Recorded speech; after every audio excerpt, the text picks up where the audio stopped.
राधे राधे, जय श्री कृष्णा।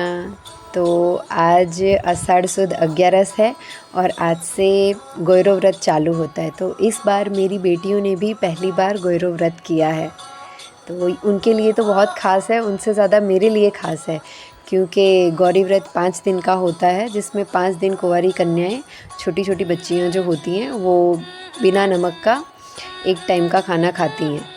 तो इस बार मेरी बेटियों ने भी शुरुआत की है इस व्रत की। तो सुबह सुबह अच्छे से नहा धो के सर्वप्रथम उन लोगों ने अपना तैयार पूरा श्रृंगार करके उसके बाद पटे पे कपड़ा वपड़ा बिछा के पूजा करना स्टार्ट किया। गुजरात के हर घर में आपको आषाढ़ मास में गोयरो, जया पार्वती, गोयरो छोटी छोटी बच्चियां करती हैं, और वो ख़त्म होने के बाद बच्चियां 5 साल 7 साल करने के बाद बच्चियां जया पार्वती का व्रत स्टार्ट करती हैं।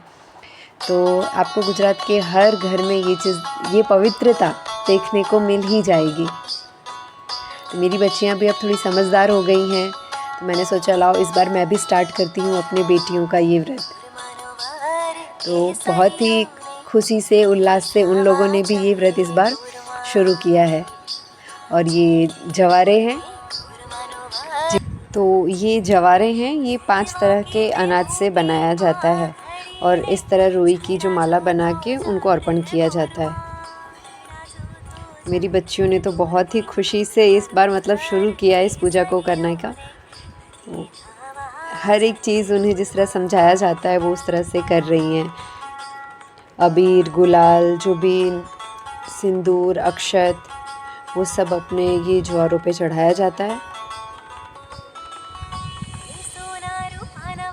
दोनों बेटियों ने बहुत खुशी से अपना पूजा किया है। तो मैं ना पान का पत्ता लाना भूल गई थी, इसलिए फिर मेरे पास बेलपत्र का पेड़ है, तो मैंने बेलपत्र का पत्ता रखा था। जो भी हम 5 तरह का उनको चढ़ाते हैं ना, जो पूजा पाठ का पैकेट लेते हैं, उसमें हमें सारी चीज़ें एक ही जगह मिल जाती है। अबीर गुलाल से लेके सुपारी, कमलगट्टा, जो भी हमें चाहिए होता है, मौली, सब एक ही पैकेट में मिल जाता है और वो सही रहता है कि हमें फिर ढूंढना नहीं पड़ता अलग अलग चीज़ें। तो इस तरह मैंने भी उसी तरह ले लिया था और बच्चियों को समझा दिया है, इस तरह आप चढ़ाइए, पूजा कीजिए। तो दोनों ने बहुत ही अच्छी तरह से पूजा की। वही देख के अच्छा लग रहा था कि अपनी चीज़ों को कितने अच्छे से समझ रहे हैं, जागरूक हो रहे हैं उस चीज़ के लिए। और दोनों बहनें हैं ना, तो दोनों मिलके एक दूसरे के साथ वो पूजा कर लेती हैं। और छोटी वाली थोड़ी ज़्यादा ही चंचल है, बड़ी वाली थोड़ी शांत है और छोटी वाली थोड़ी ज़्यादा चंचल है। इस तरह दोनों ने मिलके जो भी गौर माँ की पूजा होती है वो की, और उसके बाद इन्होंने पूरी कथा सुनी है।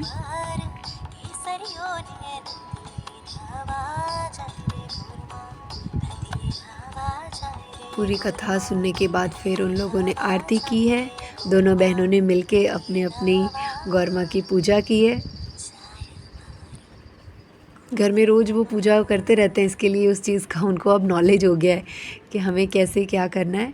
तो दोनों ने ही मिलके पूजा आरती सब की। तो दोनों बच्चियों ने मिलके बहुत ही अच्छी तरह से अपनी पूजा कर ली। उसके बाद कथा सुनने के बाद आरती का काम भी उन्होंने बहुत ही अच्छे से पूरा कर लिया। उनको देख के मुझे मतलब इतना अच्छा लग रहा था कि हाँ, अब इतनी बड़ी हो गई हैं कि वो किसी भी व्रत नियम को पालन कर सकती हैं।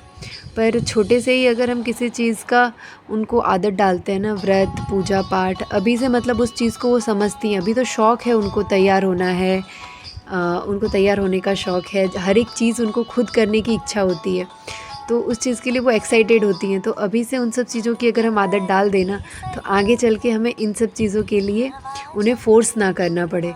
तो मैंने तो अपने बच्चों को इन चीज़ों की पहले से आदत डाली है, और एक जो नियम होता है ना 5 दिन का, वो उन चीज़ों को समझती हैं कि हाँ, हमें इस तरह व्रत करना है, नियम का पालन करना है। तो उस चीज़ से ना उन्हें किसी भी चीज़ का नियम समझ में आता है।